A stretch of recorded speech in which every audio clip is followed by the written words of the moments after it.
mo ako? Tama ba yung pagdadrive mo? Marunong ka ba talaga mag-drive? Ha? Ibang klaseng pagdadrive yan.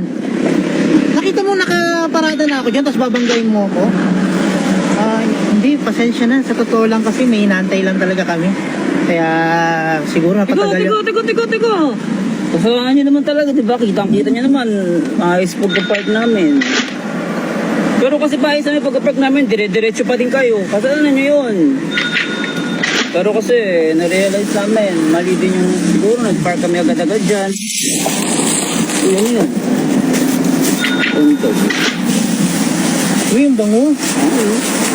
Nakalay ako sa page yun eh. Di ba kayo nagtitrending? Ito ba yun? Ito ito ah. Oo, yan yun, yung boneless chicken po yan, sir.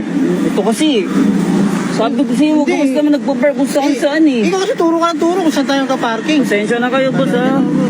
Nalaga namin yun. Iingat na lang kami. Kasalanan kasi talaga namin eh. Okay po, ingat po.